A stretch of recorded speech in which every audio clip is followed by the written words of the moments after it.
Okay okay sir. तो last lecture मैंने आपको motion of a connected blocks ये बिट पढ़ाया था। इसमें देखो अब मैंने क्या क्या पढ़ाया आपको। सबसे पहले तो मैंने आपको टू ब्लॉक सिस्टम लिया था। ओके, सपोज टू ब्लॉक्स है ऐसे जिनका मास m1 और m2 है, और इस m1 ब्लॉक पर हम फोर्स अप्लाई कर रहे हैं F। ओके, तो ये दोनों भी ब्लॉक्स क्या होते हैं, मतलब हम ऐसा एज्यूम करते हैं कि ये फ्रिक्शनलेस सरफेस पर प्लेस्ड है। ओके, तो ये दोनों भी ब्लॉक्स ए एक्सेलरेशन से इस ओर मूव होने वाले, कॉमन एक्सेलरेशन ए से। ओके, इनका मोशन हम कॉमन कंसिडर करने वाले हैं। तो इनका एक्सेलरेशन कितना आता है, ए इज इक्वल टू क्या आएगा, total force upon total mass. Okay, so this formula gives us total acceleration A. So A is equal to F by m1 plus m2. तो ये फॉर्मूला हमें देगा total acceleration, okay, acting on this two bodies. Okay, और उसके बाद इन दोनों के बीच में एक ही जगह पर कॉन्टैक्ट फोर्स डेवलप होगा और वो ये रहेगा। ओके, तो देखो अब ये n अगर आप अच्छे से देखते हो तो इस n के पीछे कितना मास है, m2 है। इस कारण यहाँ पर नॉर्मल रिएक्शन n कितना आएगा, m2a, और a का वैल्यू अगर हम सब्स्टिट्यूट करते हो तो फाइनल आंसर आएगा m2f divided by m1 plus m2। इसका डेरिवेशन मैंने आपको कल के लेक्चर में पढ़ाया था, बताया था। ओके, आई होप आपको ये पता होगा। ओके, इसके बाद मैंने सेकंड केस लिया था, ये फर्स्ट केस था हमारा, ये सेकंड केस मैंने लिया। इसके बाद क्या लिया था देखिएगा, ऐसा ही डायग्राम था, सेम डायग्राम, सिर्फ फोर्स का डायरेक्शन मैंने रिवर्ट किया, मतलब रिवर्स किया था। ओके, उल्टा किया था फोर्स का डायरेक्शन। तो ये रहेगा m1 मास, ये रहेगा m2, और फोर्स मैंने अप्लाई किया था यहां से। Okay, so this is the direction by which we are applying the force F। Okay, तो अब देखो इस कंडीशन में फिर क्या होगा, इस कंडीशन में एक्सेलरेशन तो सेम आएगा F by m1 plus m2। Okay, सिर्फ उसका डायरेक्शन चेंज होगा, पहले वो यहाँ पर एक्सेलरेट हो रहा था, अब यहाँ पर एक्सेलरेट होगा। और नॉर्मल रिएक्शन n अब कितना आएगा बताओ, आंसर दो मुझे इसका। इस कंडीशन में नॉर्मल रिएक्शन n कितना आएगा,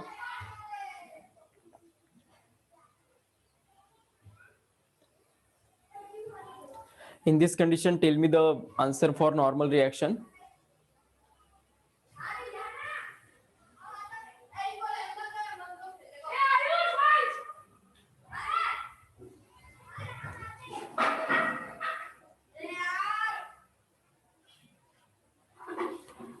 m1f divided by m1 plus m2, बहुत बढ़िया, करेक्ट आंसर है आपका। m1a, मतलब देखो अब फोर्स यहाँ से अप्लाई हो रहा है, इस कारण अगर हम देखते हैं तो नॉर्मल रिएक्शन यहाँ पर जनरेट होगा। इस नॉर्मल रिएक्शन के पीछे कितना मास है, m1, इस वजह से यहाँ पर आएगा m1a, मतलब ही क्या आएगा, m1 into F divided by m1 plus m2। Okay, तो देखो अब फोर्स का डायरेक्शन चेंज करने से एक्सेलरेशन तो एज इट इज रहता है, एक्सेलरेशन का डायरेक्शन सिर्फ चेंज होगा, मैग्नीट्यूड तो सेम फॉर्मूले से निकलेगा, और नॉर्मल रिएक्शन n का वैल्यू चेंज हो जाता है। ओके, मतलब जिस ब्लॉक पर हम फोर्स अप्लाई कर रहे हैं वो ब्लॉक नॉर्मल रिएक्शन में नहीं आएगा। ओके, उसका अपोजिट ब्लॉक आएगा, जिसके ऊपर फोर्स अप्लाई नहीं हो रहा है, वो ब्लॉक आपको लेना पड़ेगा नॉर्मल रिएक्शन कंसिडर करते समय। Okay, so is it okay and clear to all of you. Okay, देखो अब यहाँ पर फोर्स अप्लाई किया था तो नॉर्मल रिएक्शन में ये नहीं आया था, m1 नहीं था। ओके, इस वजह से m2a ये नॉर्मल रिएक्शन आया था, और इस कंडीशन में देखो अब फोर्स m2 पर अप्लाई हो रहा है, इस वजह से नॉर्मल रिएक्शन n में m1a, ये आपको फाइनल आंसर मिलेगा। Okay, so this is the final answer. इसके बाद देखो अब इसे मैं रफ करता हूं, अब हमें 3 ब्लॉक सिस्टम का देखना है, कल मैंने उसका भी डेरिवेशन आपको पढ़ाया था। ओके, तो ये हुआ 2 ब्लॉक सिस्टम, और कल मैंने कुछ क्वेश्चंस भी लिए थे आपके इसके ऊपर। तो देखो अब थर्ड केस इसका 3 ब्लॉक सिस्टम हम लेते हैं,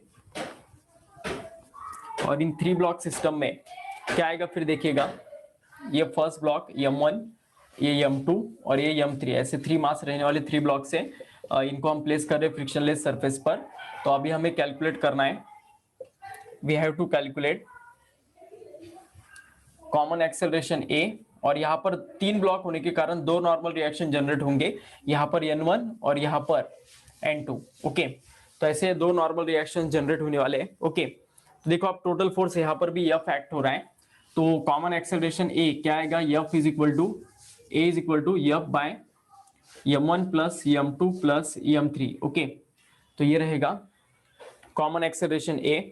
उसके बाद देखो अब अगर मैं n1 का वैल्यू निकालना चाहता हूं तो n1 के पीछे कितना मास है, m2 प्लस m3, इस कारण n1 का वैल्यू कितना आएगा, value of n1 is m2 plus m3 into a, मतलब आप यहाँ पर ए का वैल्यू पुट करेंगे तो अनदर वैल्यू n1 का मिल जाएगा। ओके, इसके बाद n2 का अगर हमें वैल्यू निकालना है तो n2 का वैल्यू कितना आएगा, फिर जस्ट m3 a ये वैल्यू आएगा। Okay, is it okay? सिर्फ ये ए के वैल्यूज पुट करके आप अनदर फॉर्मूलेज इन दोनों के भी निकाल सकते हो। ओके, तो ये रहेगा 3 ब्लॉक सिस्टम का, ये थर्ड केस था हमारा। अब इस केस में मैंने क्या स्मॉल वेरिएशन किया था कि फोर्स का डायरेक्शन उल्टा किया था। ओके, तो ये ऐसा केस है, तो यहां पर भी तीनों मासेस है m1 m2 and m3। Okay, लेकिन सिर्फ फोर्स अब यहां से आप एक्ट कर रहा है f, तो यहां पर भी एक्सेलरेशन सेम आएगा f by m1 plus m2 plus m3। Okay, सिर्फ अब बताओ मुझे अब n1 और n2 का वैल्यू क्या रहेगा, यहां पर रहेगा n2 और यहां पर रहेगा n1। तो बताओ अब n1 और n2 के वैल्यूज क्या रहने वाले, फटाफट बताओ मुझे इसके answers. What is the value for n1 and what is the value for n2? Tell me the answer of this question. ये फोर्थ केस है हमारा।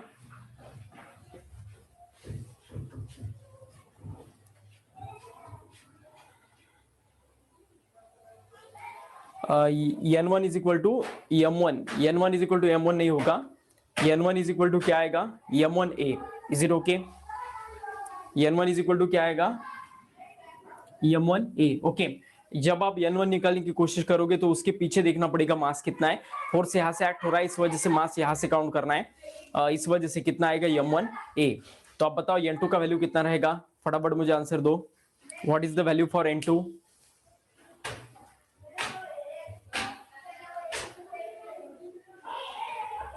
m1 plus m2 into a, right answer है। ओके, m1 प्लस m2 और bracket के बाहर a, ऐसा रहेगा final answer. Is it okay?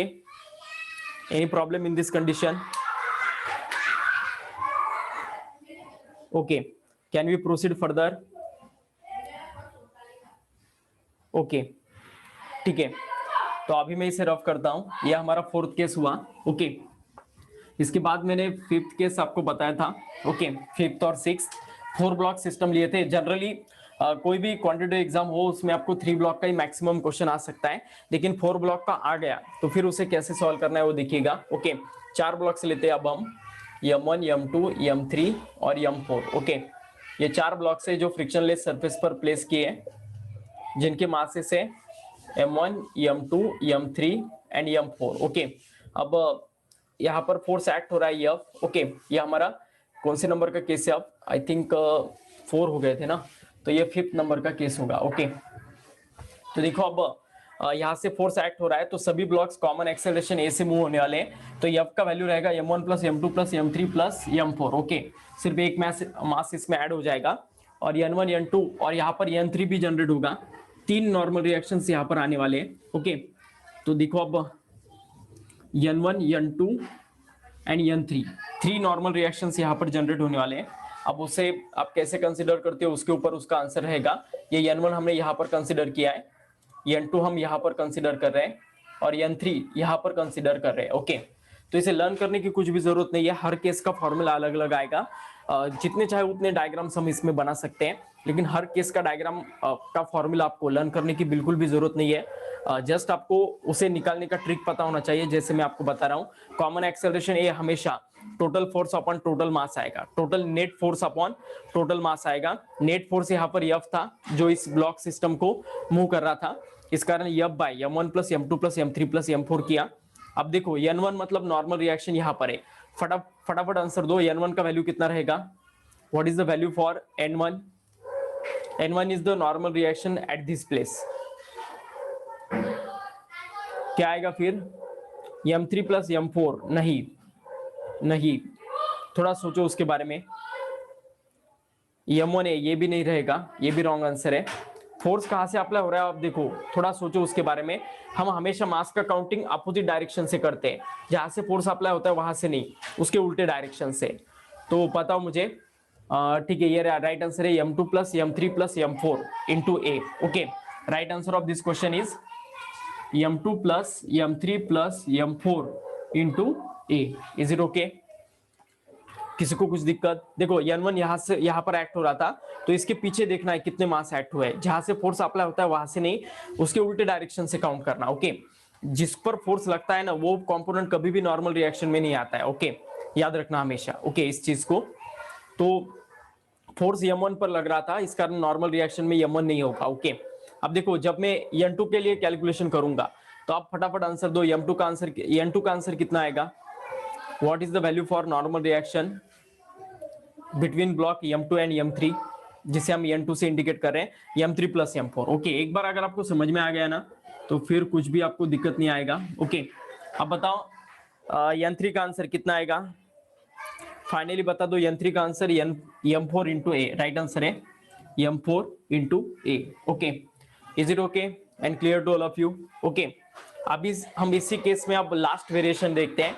इसके आगे कुछ भी ब्लॉक सिस्टम आपको नहीं आएगा। ओके, इतना ही आ सकता है आपको। ओके,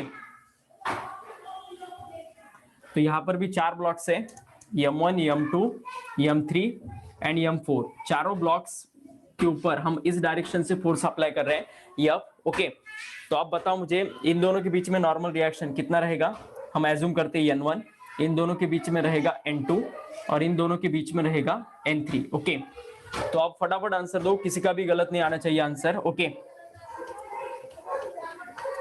यहां पर भी फोर्स का वैल्यू वही रहेगा, सॉरी एक्सेलरेशन का value A is equal to F by M1 plus M2 plus M3 plus M4 divided by क्या आने वाला है, सॉरी यही फाइनल आंसर रहने वाला है। और इसके बाद अब अभी हमें N1 N2 और N3 इन तीनों के आंसर्स फाइंड आउट करना है। ओके, बताओ N1 का वैल्यू कितना रहेगा?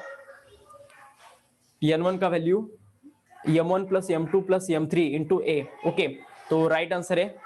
ओके, सॉरी M1 नहीं रहेगा, उस M1 रहेगा क्या? हाँ, बराबर है, कुछ दिक्कत नहीं। M1 plus M2 plus M3, लेकिन ये आप जो वैल्यू बता रहे हो ना, ये N3 का बता रहे हो। मैंने आपको N1 का पूछा है। N1 का जब वैल्यू रहेगा, N1 is equal to M1 a, correct answer है। N1 का वैल्यू M1 ए आएगा। ओके, N1 का वैल्यू M1 ए आएगा। N2 का अगर वैल्यू निकालेंगे हम, तो उसके पीछे मास कितना है? M1 plus M2। ओके, इस कारण N2 का वैल्यू आएगा M1 plus M2 into a. Okay, और N3 का वैल्यू फिर अब वही आएगा जो आपने पहले बताया था। Okay, what is the value for N3? M1 plus M2 plus M3 into a. M1 plus M2 plus M3 into a, ये रहेगा final answer. Is it okay?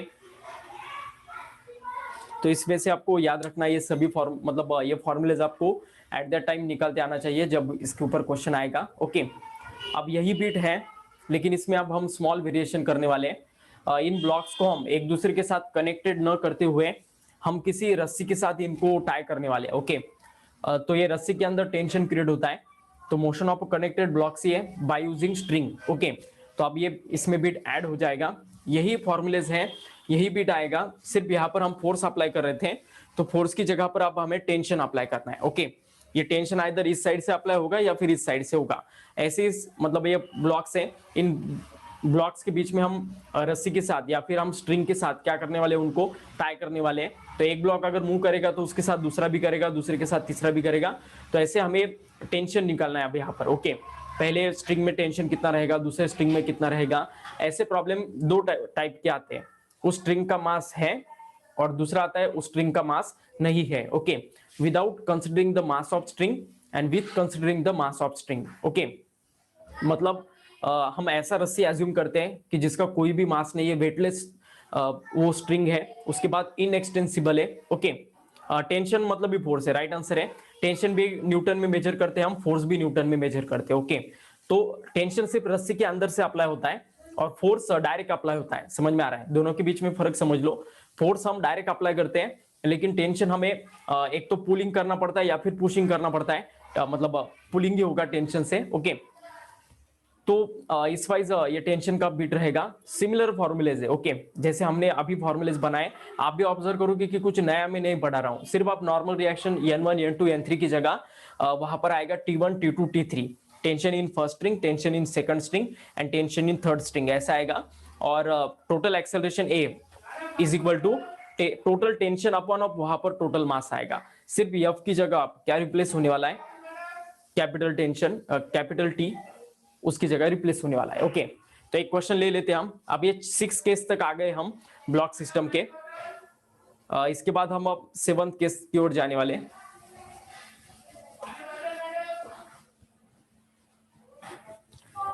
तो सीक्वेंस वाइज ये सभी नंबर 2 मतलब काउंट हो जाएगा कि हमने कितने अलग अलग तरीके के डायग्राम्स को ऑब्जर्व किया है, स्टडी किया है, ओके।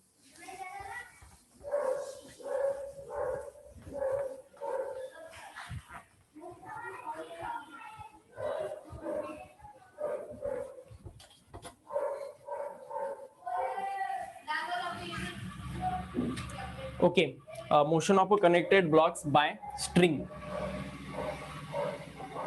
तो स्ट्रिंग मतलब एक रस्सी रहेगा जिसके साथ हम पूरे ब्लॉक्स को आप टाई करने वाले हैं, ओके। तो ये रहेगा हमारा कन्वेंशनली 7th केस, ओके। इसमें आप कैसा दिया जाएगा, देखो डायरेक्ट 3 ब्लॉक्स का लेता हूं मैं, 2 ब्लॉक्स का मुझे नहीं लगता अब आपको कुछ दिक्कत करेगा। डायरेक्ट हम 3 ब्लॉक्स ले लेते हैं।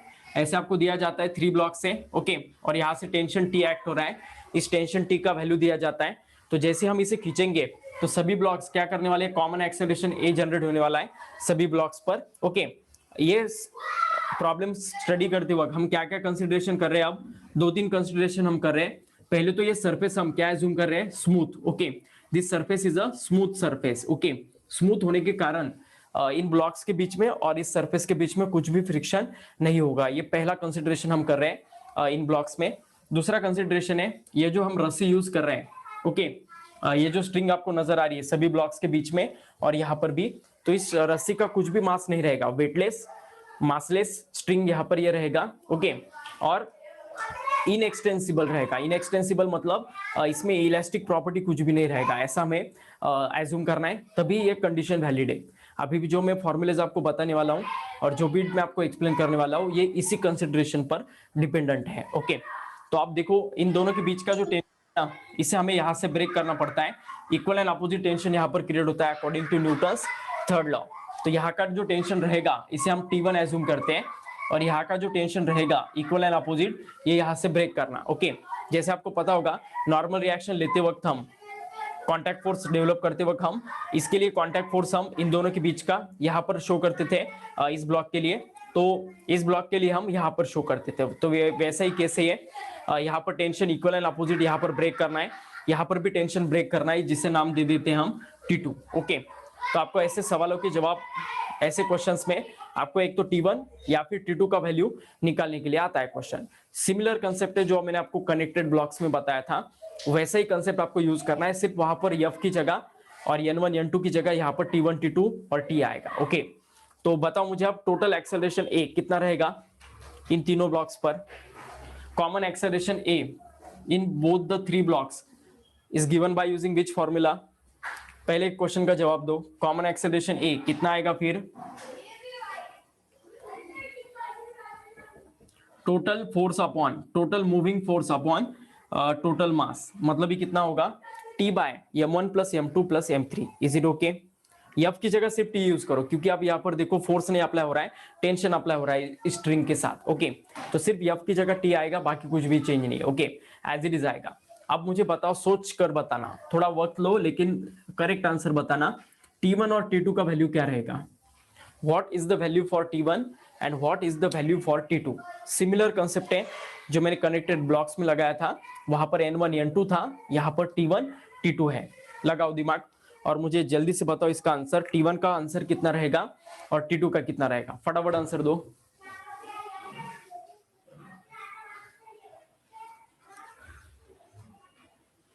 T1 का वैल्यू कितना रहेगा, ठीक है, कुछ स्टूडेंट ने आंसर दिए, मैं चेक करता हूँ। T1 is equal T1 plus T3, T1 plus T3 कहा, T3 कहा है M2 plus M3 into a, ये करेक्ट आंसर है, okay. M2 plus M3 into a, ये करेक्ट आंसर रहेगा, ओके। सो T1 का आंसर मिलेगा हमें। T1 देखो यहाँ पर है, फोर्स यहाँ से अप्लाई हो रहा है, ओके, तो इसके अपोजिट डायरेक्शन से हमें काउंटिंग करना पड़ेगा। जब हम T1 को निकालेंगे तो हमें M2 और M3 को ऐड करना पड़ेगा, तो क्या आएगा फिर M2 plus M3 into a, ये रहेगा T1 का फाइनल आंसर, ओके। फिर यहाँ पर भी आप ए का वैल्यू पुट करके अनदर एक फॉर्मूला बना सकते हो, बनाना है तो बनाओ, अदरवाइज ऐसे भी ये वैल्यू इसका निकाल कर यहाँ पर सब्स्टिट्यूट किया तो भी चलता है। T2 का आंसर बराबर है M3A, ओके। थोड़ा आपको कनेक्ट होने के लिए वक्त लगेगा, मतलब इसके साथ डायरेक्ट आंसर देते वक्त आपको थोड़ा दिक्कत आएगा स्टार्टिंग में, लेकिन इसका आप क्या करो, ये जो चार्ट बनाया ना मैंने 7 केस का, एक के नीचे एक लिखो, उसे देखो, और तभी भी नहीं समझ में आया तो मुझसे डेफिनेटली पूछो, मैं आपको और ज्यादा एक्सप्लेन करके बताऊंगा, ओके। लेकिन एक बार अगर ये समझ में आ गया ना, तो फिर आपको ना डेरिवेशन करने की जरूरत है ना ही कुछ करने की जरूरत है, विद इन 1 मिनट आप ऐसे सवालों के जवाब दे सकते हो, ओके। Is it okay? कुछ दिक्कत अब यहां तक? तो ये हमारा हुआ 7th केस, ओके। इसका एक स्क्रीनशॉट ले लो, लिख लो अच्छे से, ओके।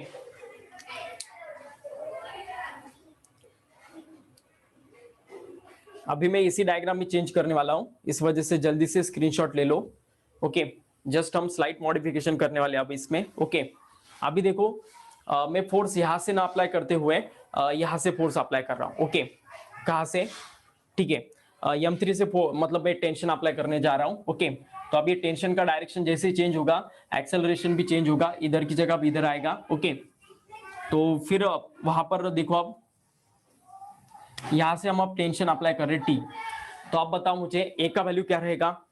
ए का वैल्यू यहां पर भी कितना आएगा बताओ? सिमिलर केस आएगा यहाँ पर, ए का वैल्यू भी कितना आएगा यहाँ पर?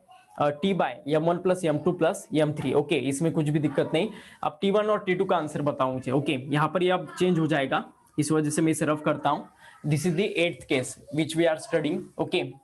Force apply, tension applying in this direction, okay. Tell me T1 का वैल्यू कितना रहेगा? T1 का वैल्यू गलत है, M1 प्लस M2 नहीं रहेगा। देखो टेंशन अब यहां से अप्लाई हो रहा है ना, तो मास का काउंटिंग यहां से होगा, और T1 T2 का पोजीशन देखो, मैंने T1 यहां पर नहीं लिखा है, जैसे है डायग्राम में वैसे ही यूज करो, ओके। उसे चेंज नहीं किया मैंने, यहां पर T1 नहीं लिया है, T1 मैंने यहां पर ही लिया है। तो क्या आएगा फिर आंसर बताओ?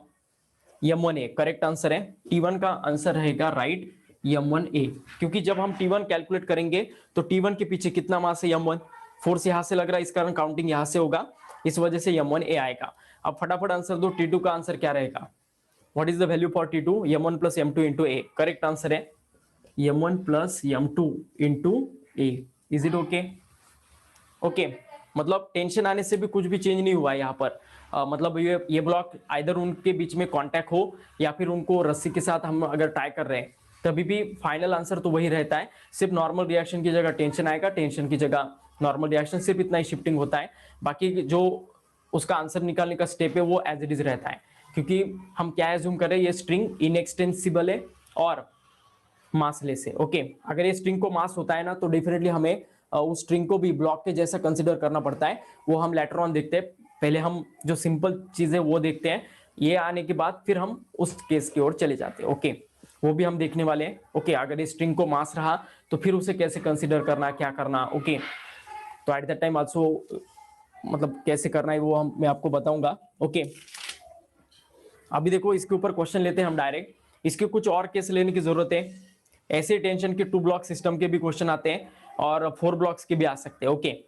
मुझे नहीं लगता है, मतलब मैंने कनेक्टेड ब्लॉक्स के बहुत सारे एग्जांपल लिए, तो इतना सफिशिएंट मुझे लग रहा है, ओके। ठीक है, तो अब इसके ऊपर डायरेक्ट ही क्वेश्चन ले लेते हैं हम, एग्जाम में पूछे गए कुछ क्वेश्चन है टेंशन निकालने के, ओके। तो लिख लो आप फटाफट और मुझे जल्दी से आंसर दो।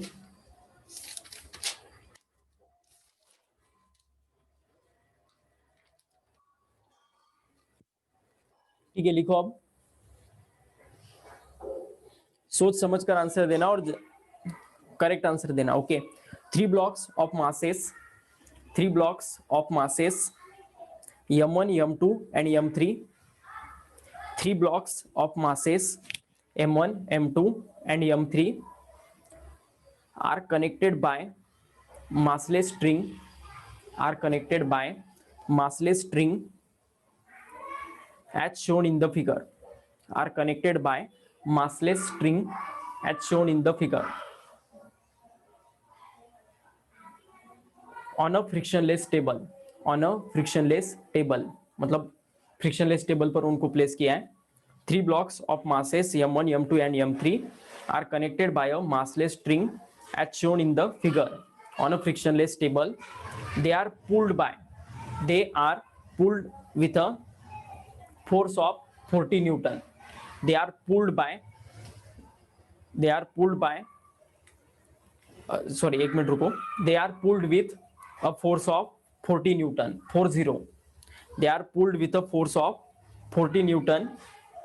If m1 is equal to 10 kg, if m1 is equal to 10 kg, m2 is equal to 6 kg, and m3 is equal to 4 kg. m1 is equal to 10 kg, m2 is equal to 6 kg, and m3 is equal to 4 kg. Then tension T2 will be. अब उन्होंने दिया हुआ जो diagram है वो मैं निकाल रहा हूं. ऐसे ही डायग्राम है, कुछ भी चेंज नहीं इसमें. उन्होंने क्या किया, यहाँ पर T1 एज्यूम किया है और यहाँ पर T2. करेक्ट डायग्राम है, जैसे मैंने निकाला था वैसे ही डायग्राम है, कुछ भी चेंज नहीं है. सिर्फ यहाँ पर टेंशन की जगह 40 न्यूटन दिया है, बाकी सब एज इट इज है. ओके, फॉर्मूले में रफ करता हूँ वरना आप डायरेक्ट आंसर दे दोगे. ओके, अब आपको किसका वैल्यू निकालना है? We have to find tension T2 का वैल्यू आपको निकालना है. ओके, और इसके ऑप्शन भी दिए हैं.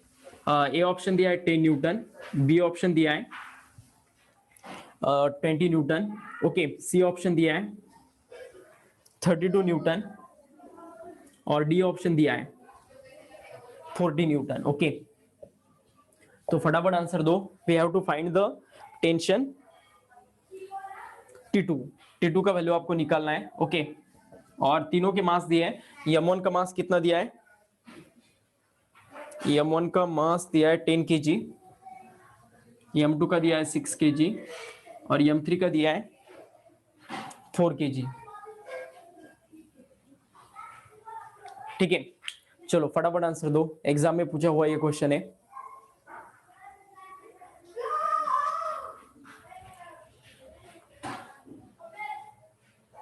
जस्ट वैल्यू पुट करो और आंसर दो. ओके, और ऐसे सवालों में याद रखना आपको, मतलब कैलकुलेशन करके आंसर फाइंड आउट करना है.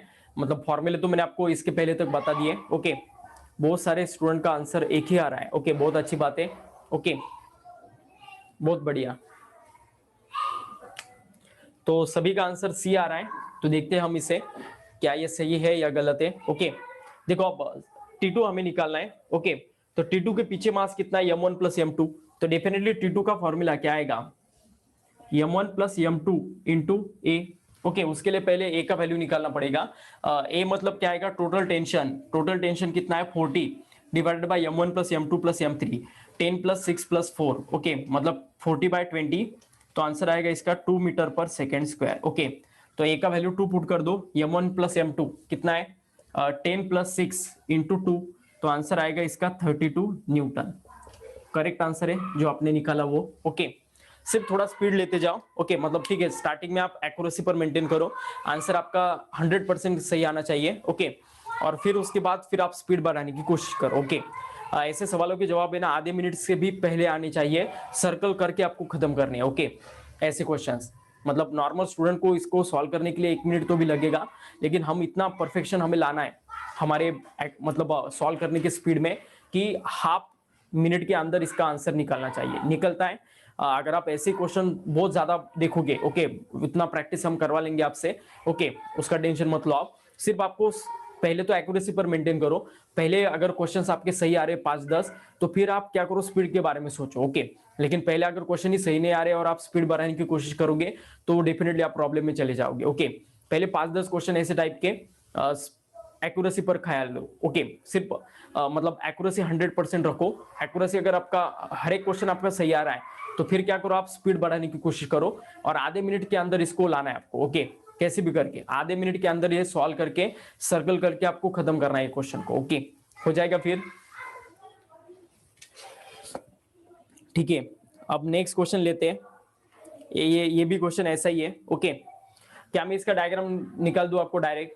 ओके, मतलब क्वेश्चन का वर्डिंग से भी ज्यादा क्वेश्चन का डायग्राम इंपॉर्टेंट है, तो डायग्राम ही निकाल के देता हूं मैं आपको डायरेक्ट। ओके ठीक है, M1 M2 M3 ऐसा ही है, M1 M2 M3 ऐसा ही है, यहाँ पर T1 है, यहाँ पर T2 है, और यहाँ पर उन्होंने T3 दिया है। ओके, जो अप्लाइड फोर्स है वो T3 दिया है, और इस T3 का वैल्यू कितना है, 36 न्यूटन दिया है। ओके, ये आप नेक्स्ट क्वेश्चन है, ये 36 न्यूटन दिया है, और M1 M2 M3 के वैल्यूज दिए हैं, जैसे यहाँ पर दिए थे 8 नहीं M1 M2 M3 ना 1 8 और 27 1 8 और 27 ओके केजीज में वैल्यूज है।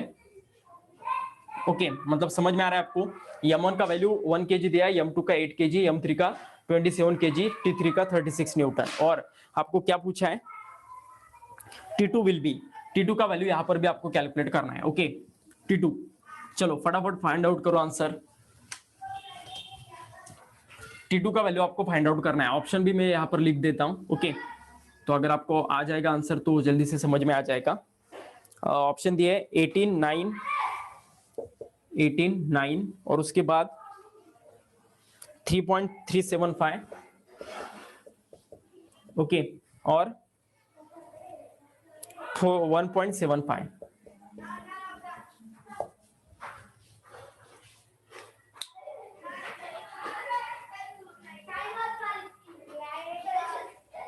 ठीक है, सबसे पहले अजय का आंसर आ गया है, उसके बाद साक्षी ने भी आंसर दिया है, कृपाली ने भी आंसर दिया है। ओके 3 स्टूडेंट का अभी तक आंसर आ गया।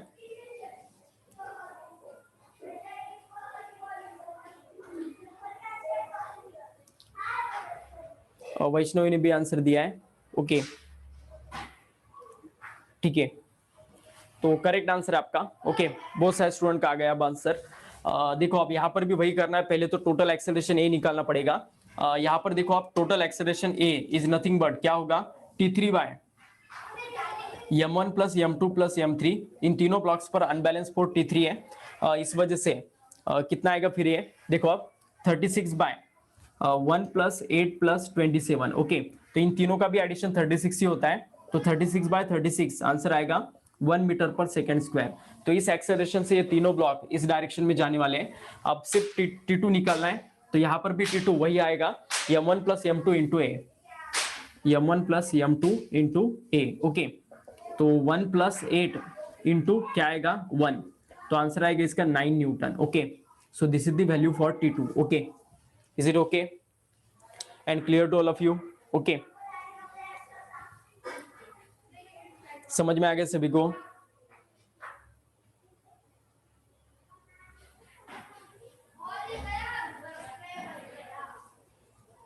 ठीक है, बस ऐसे ही क्वेश्चंस आपको पूछे जाते हैं।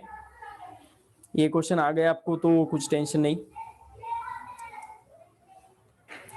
इसमें वैरायटी कुछ नहीं है, सिर्फ ऐसे क्वेश्चन पूछे जाते हैं, ब्लॉक्स के आपको मास चेंज करके दिए जाते हैं, और जस्ट आपको T1 या फिर T2 ऐसा निकलने के लिए आता है। ओके आ जाएगा फिर आप कोई भी क्वेश्चन दिया तो इस टाइप का।